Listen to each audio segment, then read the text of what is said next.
wag na wag kang mag-reels. Uulitin ko, wag na wag kang mag-reels. Kung ayaw nyong kumita. Kung ayaw nyong tumaas ang self-confidence nyo. O, kala nyo anti-reels ako. Appear tayo sa mga kapwa ko ka-reels. Hindi biro mag-isip ng content sa araw-araw. Oo, totoo po yun kasi ranas ko yun. Noon, hindi ko na-appreciate ang mga content creator. Kasi feeling ko nun, madali lang mag-video. Tapos pagka-post mo, panonoorin na ng tao. Tapos pag may maraming nanood, may perang masasahod. Tama ako, feeling ko lang pala yun.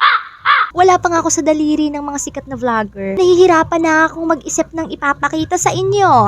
Isang malaking salute sa lahat ng mga content creator. Kasi hindi biro ang effort, passion at sakripisyo nyo para makapag-produce lang ng quality video. Kaya sa mga viewers natin dyan, supportahan naman natin sila. Share mo naman yung video to para na-aware yung iba na may value pala yung mga content creator sa mundo.